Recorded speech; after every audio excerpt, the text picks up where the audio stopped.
इन अंधभक्तों का ज़्यादा मजाक नहीं उड़ाना चाहिए, क्योंकि अंधभक्त होना आसान बात नहीं है। चैन ही नहीं मिलता बेचारों को। अभी पठान मूवी का बॉयकॉट ख़त्म भी नहीं हुआ था, वैलेंटाइंस डे आ गया। वैसे आजकल अंधभक्तों का वक्त कुछ अच्छा नहीं चल रहा, क्योंकि इतने बायकॉट के बावजूद पठान रातों रात हिट हो गई, और इतने सपोर्ट के बावजूद अडानी रातों रात डूब गया। बात तो चल रही थी शाहरुख खान को सड़क पर लाने की, लेकिन उससे पहले हिंडनबर्ग की रिपोर्ट ने अडानी को चलती गाड़ी के आगे धक्का दे दिया। आपने वो कहावत तो सुनी ही होगी, हम तो डूबेंगे सनम, तुम्हें भी ले डूबेंगे। इसलिए बहुत सारे एक्सपर्ट्स का कहना है कि अडानी के शेयर डूबने के बाद LIC और SBI के खाता धारकों को भी अपनी कुर्सी की पेटी बांध लेनी चाहिए, क्योंकि मौसम बिगड़ने वाला है। अडानी के ऊपर बैंकों का 80,000 करोड़ रुपए का कर्ज है। जी हाँ, 80,000 करोड़। यहां साला समझ में भी नहीं आता कि ये 80 रुपए है, 1000 रुपए है या करोड़ रुपए है, लेकिन सुनकर पता चलता है कि बहुत बड़ी रकम है। बावजूद इसके SBI, अरे स्टेट बैंक ऑफ इंडिया, अरे अपना वही बैंक जिसके ATM में कार्ड डालने के बाद आपको गार्ड की हेल्प लेनी पड़ती है, नहीं पैसे निकलवाने के लिए नहीं, अपना कार्ड वापस निकलवाने के लिए। वही बैंक कह रहा है कि हमें अडानी को दिए गए लोन की कोई चिंता नहीं है, no tension, take it easy man, cool. ये वही बैंक है जो मेरी 5200 रुपए की EMI मिस होने के बाद मुझे इतने कॉल कर देती है मानो अगर आज मैंने EMI नहीं दी तो कल को इनका बैंक डूब जाएगा। बैंक की कस्टमर केयर एग्जीक्यूटिव अपना नंबर बदल बदल के मुझे इतनी बार कॉल करती है। इतने कॉल तो आपने कभी अपने वाली को मनाने के लिए नहीं किए होंगे। अब लोग कह रहे हैं कि जब तक मोदी जी हैं तब तक अडानी जी को टेंशन लेने की जरूरत नहीं है, लेकिन आप सोचिए कि मोदी जी किस किस को बचाएं, क्या क्या छिपाएं।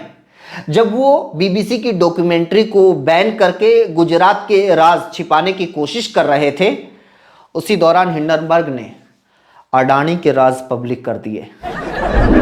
हमारे देश में किसी खबर को दबाना कोई बड़ी बात नहीं है। अडानी ने हिंडनबर्ग की रिपोर्ट का असर खत्म करने के लिए, कम करने के लिए तमाम बड़े बड़े अखबारों को पूरे पूरे पन्ने का विज्ञापन दिया, और उससे पहले ही बहुत सारे न्यूज चैनल से तो खबर गायब हो ही चुकी थी।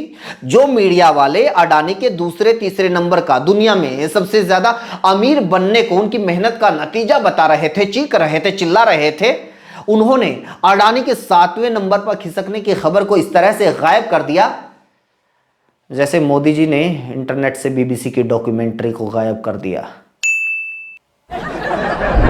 मोदी सरकार ने BBC की डॉक्यूमेंट्री को बैन किया तो मोदी समर्थकों ने यहां तक कहा कि पूरे के पूरे BBC को ही बैन कर देना चाहिए। और यह हो भी सकता है, क्योंकि मोदी जी को BBC टाइप की चीजों से शुरुआत से ही दिक्कत है। अब बहुत सारे लोगों का ये कहना है कि अडानी डूबे या उभरे, इससे आपको क्या फर्क पड़ता है, आम जनता को क्या फर्क पड़ता है, आप उसकी बात क्यों कर रहे हैं, उसकी टेंशन क्यों ले रहे हैं। तो वो लोग ध्यान से सुन लें, SBI, LIC या फिर कोई भी बैंक अडानी जैसे उद्योगपति को जो भी कर्ज देता है तो वो उन बैंकों का या संस्थाओं का पैसा नहीं होता, वो आपका पैसा होता है। कोई नीरव मोदी या विजय माल्या जो बैंकों का हजारों करोड़ रुपया लेकर भाग जाते हैं तो वो बैंकों का पैसा नहीं होता, वो आपका पैसा होता है। LIC ने अडानी ग्रुप में 74,000 करोड़ रुपए इन्वेस्ट किए हैं, वो LIC का पैसा नहीं है, वो आप लोगों का पैसा है। मोदी सरकार ने अपने 8 साल के कार्यकाल में 10 लाख करोड़ रुपए से भी ज्यादा बड़े बड़े उद्योगपतियों का कर्जा बट्टे खाते में डाल दिया। एक तरह से ये माफ कर दिया, एक तरह से ये कर्ज डूब गया। ये कोई मोदी जी का या बैंकों का पैसा नहीं था, यह आप लोगों का पैसा था। आपको क्या लगता है, जब ये बड़े बड़े उद्योगपति बैंकों का हजारों करोड़ रुपया लेकर उड़न छू हो जाते हैं और ये बैंक फिर भी चलते रहते हैं ठीक ठाक, तो क्या कोई बैंक मैनेजर उस नुकसान की भरपाई अपनी जेब से करता है?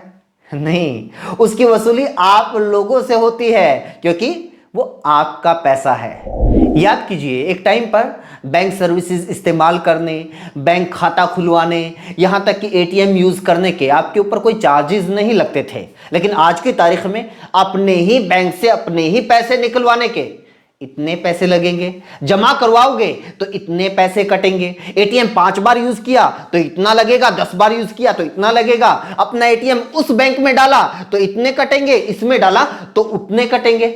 पासबुक, चेकबुक, यहां तक कि एटीएम रखने के भी आपसे पैसे लिए जा रहे हैं। बैंक सर्विसेज, फाइन और टैक्सेस लगातार आपके ऊपर बढ़ते जा रहे हैं। 10, 20, 50, 100 रुपए आपके ऊपर जो चार्जेस लगते हैं उनका आपको पता ही नहीं चलता। पता चलता है तो आप इसको माइंड ही नहीं करते, क्योंकि ये तो छोटी सी रकम है। लेकिन ये छोटी सी रकम आपसे इकट्ठा करके बैंक्स हजारों करोड़ रुपया इकट्ठा कर लेती हैं, ताकि नीरव मोदी, विजय माल्या जैसे जो लोग पैसे लेकर भाग गए हैं उनके नुकसान की भरपाई बैंक्स आपसे कर सकें।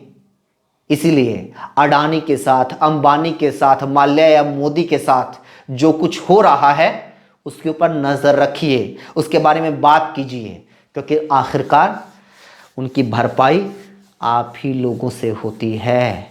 इसलिए कह रहे हैं, जागरूक बनिए, नागरिक बनिए, अंधभक्त नहीं। क्योंकि अगर हमारे बुजुर्ग मुगलों के या अंग्रेज़ों के अंधभक्त बन जाते तो ना तो हमें आज़ादी मिलती, ना इस देश में लोकतंत्र होता, और ना ही कोई मोदी इस देश का पीएम बन पाता।